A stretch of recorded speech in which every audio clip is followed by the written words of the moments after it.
नमस्ते दोस्तों, आपका डीके नोवेल स्टोरी में स्वागत है। एपिसोड 91 काले कपड़े वाले योद्धा। जंगल का सुनसान इलाका, चारों ओर अजीब सी खामोशी थी। हवा ठहरी हुई और माहौल में एक रहस्यमय गूंज।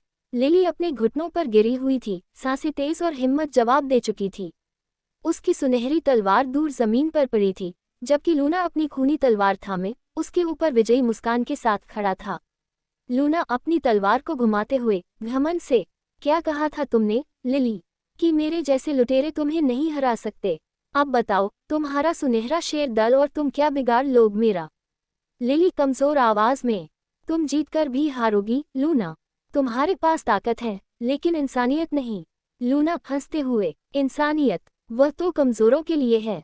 जंगल में सिर्फ ताकत की पूजा होती है। अब मौन घंटा मेरा होगा और तुम इतिहास का हिस्सा बनोगी। और लूना ने इतना कहते हुए लिली पर अपनी खूनी तलवार चलाने के लिए तैयार हो गया। तभी अचानक चारों ओर एक अजीब सिहरन फैल गई। पास के पेड़ों की शाखाएं धीरे धीरे हिलने लगी, जैसे कोई उन पेड़ों पर तेजी से भाग रहा हो। लूना और लिली दोनों ही चौकन्नी हो गईं। तभी एक परछाई आकाश से नीचे उतरी। एक काले कपड़ों में लिपटा व्यक्ति धीरे धीरे उनके सामने प्रकट हुआ। सिर से पैर तक वह गहरे काले वस्त्रों में ढका हुआ था, केवल उसकी चमकती आंखें दिखाई दे रही थीं। लूना चौंकते हुए, लेकिन अपनी आवाज को सख्त रखते हुए, तुम कौन हो और यहाँ क्या कर रहे हो? देख नहीं रहे हो मैं यहाँ कितना जरूरी काम कर रहा हूँ? उद्धरण चिन्ह। लिली भी आश्चर्य से उस व्यक्ति को देख रही थी, लेकिन वह चुप था। उसकी आंखें लूना और लिली पर बारी बारी से ठहरी। काले कपड़ों वाला व्यक्ति गहरी और रहस्यमयी आवाज में, मैं कौन हूँ ये तुम्हें जानने की जरूरत नहीं, मुझे सिर्फ अपने काम से मतलब है। लूना घमंड भरे स्वर में, मेरे रास्ते में आने वालों का अंजाम बहुत बुरा होता है। मैं आखिरी बार पूछ रही हूँ, यहाँ क्या कर रहे हो? काले कपड़ों वाला व्यक्ति सहनशीलता से, मैंने कहा ना, मुझे सिर्फ अपने काम से मतलब है। लेकिन तुम अगर मेरे रास्ते में आए तो तुम्हारा हश्र भी वही होगा जैसा तुम थोड़ी देर पहले इस लड़की के साथ करने वाले थे। तो ध्यान से सुनो, मैं यहाँ उसी खूनी तलवार के लिए आया हूँ। तो वो खूनी तलवार मेरे हवाले कर दो, तो मुझे तुमसे या इस लड़की से कोई लेना देना नहीं होगा। लूना हंसते हुए, हा हा हा हा, कौन हो भाई तुम? इतना अच्छा मजाक आखिरकार कैसे लेते हो? मेरी तो हंसी ही नहीं रुक रही है। और जोर जोर से हंसने लगता है। काले कपड़े वाला योद्धा लूना की हंसी को अनदेखा करता है। उसकी आंखों में गंभीरता थी, लेकिन चेहरे पर हल्की मुस्कान। उसने अपनी स्टोरेज रिंग से एक सफेद दूधिया तलवार बाहर निकाली। तलवार को देखते ही एक अलौकिक चमक जंगल में फैल गई। ये तलवार जैसे उसकी आत्मा का हिस्सा हो। और अपने हाथ में 2 बार थपथपाया आया, जिससे उसके हाथ में बना एक टैटू चमकने लगा और देखते ही देखते एक सुनहरे रंग के शेर की परछाई बनकर निकल आए और बाहर आते ही उसने तेज गर्जना की, जिससे हवा में अजीब सी हलचल होने लगी। काले कपड़े वाला योद्धा मंद स्वर में, ये तलवार मुझे मेरे सबसे अच्छे मित्र ने दी थी। मैं इसे केवल न्याय के लिए उठाता हूँ और आज ये न्याय का समय है। तलवार को धीरे धीरे घुमाने के साथ ही हवा में हलचल मचने लगी, जैसे कोई अदृश्य शक्ति हवाओं को काट रही हो। पेड़ की शाखाएं झूमने लगी, पत्ते तेजी से उड़ने लगे और लिली ने खुद को किसी चट्टान के सहारे टिकाया ताकि वह गिर न पड़े। लूना अब समझ गया था कि सामने वाला साधारण योद्धा नहीं है। उसकी हंसी थम गई। उसने अपनी खूनी तलवार को कसकर पकड़ लिया। उसने सामने वाले योद्धा की शक्तियों की जांच की कोशिश की, लेकिन वह सामने वाले की शक्तियां देख नहीं पा रहा था। ये देखकर उसे थोड़ी हैरानी हुई, क्योंकि ऐसा तभी हो सकता है जब सामने वाला उससे ज्यादा शक्तिशाली हो। लूना खुद से धीमी आवाज में, क्या ये सामने वाला योद्धा मुझे भी ज्यादा शक्तिशाली है? नहीं नहीं, ऐसा नहीं हो सकता है, क्योंकि इसे देखकर तो बिल्कुल भी नहीं लगता कि यह मुझे बड़ा है। ये तो मुझे भी छोटा लग रहा है। ऐसे में इसकी शक्तियां मुझे भी ज्यादा हूँ, ऐसा तो नहीं हो सकता। जरूर इसने कोई तकनीक से अपनी शक्तियां छुपा रखी होगी। उद्धरण चिन्ह। लूना गंभीर स्वर में, तुम कौन हो यह अब मेरे लिए मायने नहीं रखता, लेकिन तुमने मुझे चुनौती दी है और इसका अंजाम तुम्हें भुगतना पड़ेगा। काले कपड़े वाला योद्धा शांत लेकिन दृढ़ स्वर में, मैं चुनौती नहीं देता, लेकिन अन्याय बर्दाश्त भी नहीं करता। लूना ने अपनी खूनी तलवार को तेजी से हवा में लहराया। उसकी तलवार से एक अजीब सी गूंज निकली, जैसे उसमें अंधेरे की शक्तियां छिपी हों।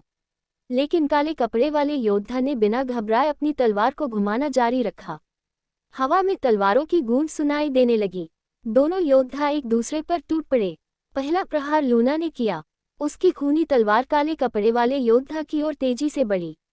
लेकिन योद्धा ने अपनी दूधिया तलवार से ऐसा प्रतिकार किया कि हवा में चिंगारियां उड़ने लगीं। लूना के आगे बढ़ाने के साथ ही उसके पीछे खड़े उसके खूनी भेड़िया दल के लोग भी तेजी से आगे बढ़ने लगे। ये लूना का ही प्लान था कि वह सभी उसे काले कपड़े वाले योद्धा पर एक साथ हमला करेंगे, जिससे उसे योद्धा को एक ही बारी में हराया जा सके। लूना खुद से बुदबुदाते हुए, मुझे नहीं पता कि इस योद्धा की शक्तियाँ कितनी है। यदि मेरा अनुमान गलत निकला तब भी हम इतने सारे और वह अकेला परमवीर रैंक का योद्धा भी हुआ तब भी वह हमें एक साथ तो नहीं हरा सकता है। ही कितना स्मार्ट हूँ ना मैं। मन ही मन अपने आप को शाबाशी देते हुए हंसने लगा। दूसरी तरफ सुनहरा शेर, जो कि अपनी आंखों में गुस्से से जलती आग के साथ खुद भी एक ज्वाला शेर में तब्दील हो गया था, वह तेजी से खूनी भेड़िया दल के लोगों की तरफ झपटता है। वह अपने जलते हुए पंजों से एक योद्धा पर वार करता है। वह योद्धा दूर जाकर गिरता है। वे सभी योद्धा शक्तिवीर रैंक के साथ 8 सितारे वाले योद्धा थे और सुनहरा शेर भी शक्तिवीर रैंक का 7 सितारे वाले योद्धा जितना ताकतवर था। लेकिन वह एक जंगली जानवर था, जिसकी वजह से वह आम शक्तिवीर रैंक के योद्धा से थोड़ा ज्यादा शक्तिशाली था। इसलिए वह एक साथ 7 से 8 सितारे वाले योद्धाओं से आसानी से लड़ पा रहा था। सुनहरा शेर अपने जलते हुए शरीर के साथ खूनी भेड़िया दल के योद्धाओं को अच्छा सबक सिखा रहा था। दूसरी तरफ लूना अपने खूनी तलवार के साथ तेजी से काले कपड़े वाला योद्धा की तरफ झपटता है। लेकिन काले कपड़े वाले योद्धा ने अपने दूधिया तलवार के साथ लूना के खूनी तलवार के अटैक को ब्लॉक करते हुए लूना के हमले से बच जाता है। लेकिन लूना की ताकत बेहद ज्यादा थी, जिसकी वजह से रुद्र काले कपड़े वाला योद्धा का हाथ शून्य पड़ते हुए महसूस होने लगा। ये देखकर रुद्र मन ही मन कहता है, यार, ये लूना तो सच में बहुत शक्तिशाली है। काश मेरी शक्तियाँ भी इसकी जितनी होती तब मैं इसे बताता, लेकिन अब तो मेरी हालत खराब हो रही है। पता नहीं मैं इसे कैसे लड़ाई कर पाऊंगा। उद्धरण चिन्ह, तो कैसे रुद्रा लेना को हराने में कामयाब होगा? क्या इसमें सुनहरा शेर रुद्र की कोई मदद करेगा या फिर लिली रुद्र के मदद के लिए आगे आएगी? आगे क्या होगा इस रोमांचक स्टोरी में जानने के लिए हमारे YouTube channel DK novel stories को सब्सक्राइब करें, ताकि आपको इस रोमांचक स्टोरी के नए एपिसोड का नोटिफिकेशन सबसे पहले मिले। और हमारे वीडियो आपको पसंद आई तो लाइक, कमेंट जरूर करें और आपके दोस्तों को ज़्यादा से ज़्यादा शेयर करें। Thank you for coming here, please support me guys. Episode 92 Luna और रुद्र। जंगल के बीचों बीच आग और खून का खेल जारी था। सुनहरा शेर खूनी भेड़िया दल के योद्धाओं पर अपना कहर बरपा रहा था। उसकी जलती हुई दहाड़ हर दिशा में गूंज रही थी। उसके पंजों के वार से हर योद्धा एक पल में दूर जा गिरता। दूसरी तरफ लूना और रुद्र की लड़ाई अलग ही स्तर पर पहुंच चुकी थी। लूना की खूनी तलवार हर बार बिजली की तरह वार कर रहा था और रुद्र अपनी दूधिया तलवार से उसका सामना करने की कोशिश कर रहा था। लेकिन हर वार के साथ रुद्र को महसूस हो रहा था कि वह लूना की ताकत के सामने टिक नहीं पा रहा। रुद्र मन ही मन, हे भगवान, ये आदमी किसी राक्षस से कम नहीं। अगर मैं कुछ नहीं करता तो अगला वार शायद आखिरी होगा। लूना ने रुद्र की ओर देखकर कहा, तूने अब तक जो भी किया वो नाकाफी है। अब तुझे मैं अपनी असली ताकत दिखाता हूँ। तैयार हो जा, काले कपड़ों वाले। रुद्र ने अपने दर्द से कांपते हाथ को संभालते हुए अपनी स्टोरेज रिंग पर ध्यान केंद्रित किया। अचानक एक फरसा, जो नीली रोशनी से घिरा हुआ था, उसकी हथेली में प्रकट हुआ। फरसे की ऊर्जा ने रुद्र के चारों ओर की हवा को भारी और सघन कर दिया। लूना मन ही मन, ये फरसा, ये जादुई हथियार है, अब इसे हल्के में नहीं ले सकता। रुद्र की आंखों में अब आत्मविश्वास झलकने लगा। उसने फरसे को कसकर पकड़ते हुए कहा, रुद्र, लूना, अब मेरी बारी है। तूने जो किया अब उसका जवाब मिलेगा। फरसे के साथ रुद्र के हर वार में एक नई ऊर्जा थी। उसने फरसे को घुमाते हुए लूना पर ऐसा वार किया कि उसे पहली बार अपने कदम पीछे हटाने पड़े। लूना, तो आखिरकार तेरी ताकत भी दिखने लगी। लेकिन याद रख, ये लड़ाई खत्म नहीं हुई। मैं अभी भी तुझसे ज्यादा शक्तिशाली हूँ।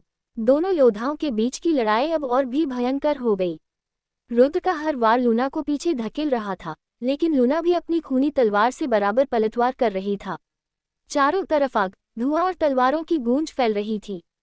रुद्र मन ही मन, ये फरसा सच में अद्भुत है। इसके बिना तो मैं एक वार भी नहीं झेल पाता। रुद्र ने जब से उसे फरसे को काबू किया है तब से उसने असली युद्ध में कभी भी फरसे का उपयोग नहीं किया है, जिसकी वजह से उसे फरसे की असली क्षमताओं के बारे में अच्छे से पता नहीं थी। लड़ाई के दौरान लूना ने एक गहरी सांस ली और कहा, अब वक्त आ गया है कि मैं अपनी खास तकनीक का इस्तेमाल करूं। तूने अच्छा लड़ा, लेकिन अब तेरा अंत निश्चित है। लूना ने अपनी खूनी तलवार को ऊपर उठाया और उसकी तलवार से लाल ऊर्जा की लहरें निकलने लगी। जंगल का वातावरण अचानक ठहर सा गया।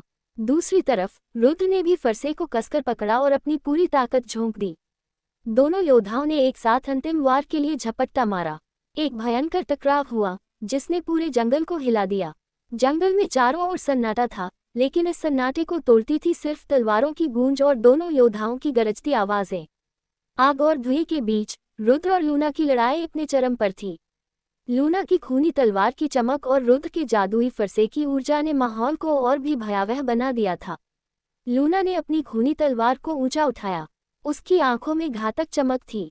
उसने अपनी पूरी ताकत से तलवार को चारों तरफ घुमाया और तभी उसमें से एक विशाल तलवार की परछाई प्रकट हुई जो लगभग 10 फीट लंबी थी। परछाई तलवार से लाल लाल खंजर निकलने लगे जो रुद्र की तरफ तेजी से बढ़ने लगे। रुद्र मन ही मन, ये तो वही खूनी खंजर तकनीक है जिसका इस्तेमाल लूना ने टिंगरा के साथ युद्ध में किया था। ये बेहद खतरनाक है, मुझे इससे बचने का कोई न कोई तरीका ढूंढना होगा। रुद्र ने तेजी से अपनी शैडो तकनीक का इस्तेमाल किया। जैसे ही लाल खंजर उसके पास पहुंचने वाले थे, वह तुरंत गायब हो गया और लूना के पीछे प्रकट हुआ। उसकी इस गति ने लूना को चौंका दिया। रुद्र ने अपने फरसे को कसकर पकड़ा और पूरी ताकत से लूना पर हमला किया। फरसा हवा को चीरता हुआ लूना की तरफ बढ़ा, लेकिन लूना ने भी अपनी खूनी तलवार से रुद्र के वार को रोक लिया। दोनों हथियारों के टकराने से एक जोरदार धमाका हुआ। दरअसल योद्धाओं की क्षमताएं उनकी शक्तियों के बढ़ने के साथ ही बढ़ती हैं, जैसे सुनने, समझने, देखने की क्षमता में वृद्धि होती है और शरीर की मजबूती भी बढ़ती है। इस तरह से कुछ योद्धाओं की महसूस करने की क्षमताएं भी बढ़ती हैं और लूना के साथ भी ऐसा ही था। उसके आसपास के खतरों को महसूस करने की क्षमता उसके शक्तियों के बढ़ने के साथ और भी तेज हो गई थी, जिसकी वजह से उसे रुद्र के अचानक हुए हमलों को भी आसानी से महसूस पाया था। इस धमाके ने रुद्र को पीछे धकेल दिया। वह घिसटते हुए जमीन पर गिर पड़ा और उसके मुंह से खून निकलने लगा। दर्द से कराहते हुए रुद्र ने अपने शरीर को संभालने की कोशिश की। लूना हंसते हुए, क्या हुआ, तेरा सारा घमंड टूट गया? क्या अब ये खूनी तलवार नहीं चाहिए? अब देख, तेरी हार सामने खड़ी है। लूना ने एक बार फिर अपनी खूनी तलवार को ऊर्जा से भर दिया। तलवार से निकलती लाल रोशनी ने पूरे जंगल को रोशन कर दिया। रुद्र ने अपनी शैडो तकनीक का फिर से इस्तेमाल किया। वह जंगल के एक पेड़ की परछाई में जाकर छिप गया, लेकिन लूना ने अपनी खूनी आवरण तकनीक का सहारा लिया। इस तकनीक से वह अपने आसपास की हर वस्तु और जीव की स्थिति का पता लगा सकता था। लूना गरजते हुए, तू जहां भी छुपेगा मैं तुझे खोज लूंगा, इसलिए बाहर आ जा। छुपाने की कोई जरूरत नहीं है, वैसे भी तुम मुझसे छुप नहीं पाएगा। लूना ने रुद्र की स्थिति का पता लगाया और उसकी तरफ तेजी से बढ़ने लगा। रुद्र ने महसूस कर लिया कि उसे अब और तेजी से रणनीति बदलनी होगी। उसने तुरंत एक बार फिर टेलीपोर्ट किया, लेकिन इस बार लूना ने उसका पीछा कर लिया। जैसे ही रुद्र टेलीपोर्ट कर एक जगह प्रकट हुआ, लूना पहले ही वहां पहुंच चुका था। लूना ने अपनी खूनी तलवार से रुद्र पर वार किया। रुद्र ने बचने की कोशिश की, लेकिन उसकी कंधे पर एक गहरा कट लग गया। दर्द से कराहते हुए रुद्र ने चीख मारी, जिसकी आवाज पूरे जंगल में गूंज उठी। दर्द में भी रुद्र ने हार मानने से इनकार कर दिया। उसने अपनी सारी शक्ति इकट्ठा की और अपने हाथों से एक वैक्यूम हैंड ब्लास्ट तैयार किया। उसने अपनी पूरी ताकत से लूना के कंधे पर हमला किया। इस धमाके ने लूना को हवा में उछाल दिया और वह दूर जाकर गिरा। उसकी खूनी तलवार उसके हाथ से छूट गई। लूना घायल हो चुका था, लेकिन उसकी आंखों में अब भी गुस्से की लहर थी। रुद्र खुद से, यह अभी खत्म नहीं हुआ, मुझे उसे पूरी तरह से हराना होगा, वरना यह वापस आएगा। तो क्या होगा आगे इस दिलचस्प कहानी में? क्या रुद्र लूना को हराकर उसे खूनी तलवार हासिल कर पाएगा? और यदि हाँ तो कैसे? यदि आपको ये स्टोरी अच्छी लग रही है तो कमेंट करके हमें अपना रिव्यू देना ना भूलिएगा और अपने दोस्तों को शेयर करें, लाइक और कमेंट करके जरूर जाएं, ताकि हमें आपके लाइक्स देखकर स्टोरी को और भी अच्छा बनाने का इंस्पिरेशन मिले। आगे क्या होगा इस रोमांचक स्टोरी में जानने के लिए हमारे YouTube channel DK novel stories को सब्सक्राइब करें, ताकि आपको इस रोमांचक स्टोरी के नए एपिसोड का नोटिफिकेशन सबसे पहले मिले। और हमारे वीडियो आपको पसंद आई तो लाइक, कमेंट जरूर करें और आपके दोस्तों को ज़्यादा से ज़्यादा शेयर करें। Thank you for coming here, please support me guys. Episode 93 यही है वो योद्धा। रुद्र ने अपनी वैक्यूम हैंड ब्लास्ट तकनीक का इस्तेमाल करते हुए पूरी ताकत से लूना को खुद से दूर फेंक दिया। धमाका इतना जबरदस्त था कि लूना हवा में उछलकर दूर जाकर गिरा। उसकी खूनी तलवार उसके हाथ से छूट चुकी थी। उसका एक हाथ सुन्न पड़ गया था और शरीर पर कई चोटों के गहरे निशान उभर आए थे। लेकिन रुद्र भी इस धमाके से अछूता नहीं रहा। धमाके की तीव्रता ने रुद्र के शरीर को झकझोर कर रख दिया। उसकी पसलियों में गहरी चोट लग चुकी थी और खून उसके दाएं पैर से बह रहा था। वह दर्द से कराहते हुए जमीन पर घुटनों के बल बैठ गया। उसकी सांसें तेज थीं और चेहरा पसीने से भीगा हुआ था। रुद्र खुद से दर्द में, यहाँ हारने का मतलब है सब कुछ खो देना। मुझे खड़ा होना ही होगा, लेकिन ये शरीर अब मेरा साथ नहीं दे रहा। दूर गिरा लूना अब धीरे धीरे उठने की कोशिश कर रहा था। उसकी आंखों में गुस्से और सनक का एक अजीब मिश्रण था। जब उसने देखा कि रुद्र ने अपनी स्टोरी रिंग से लाल अमरबेल निकाली है तो उसकी आंखों में आश्चर्य की चमक दौड़ गई। लूना अपने आप से ठहाके मारते हुए, तो यह वही अमरबेल है जिसे कमरा नंबर 2 के योद्धा ने नीलामी में खरीदा था, और वो योद्धा तुम ही हो रुद्र। ये कितनी अजीब बात है कि जिसकी तलाश में मैं इस जंगल तक आया वह चीज़ मेरी आंखों के सामने है। किस्मत भी मजाक करना खूब जानती है। लूना की हंसी पूरे जंगल में गूंज रही थी। ये हंसी रुद्र के दर्द और गुस्से को और भी बढ़ा रही थी। लेकिन रुद्र की स्थिति अब और गंभीर हो चुकी थी।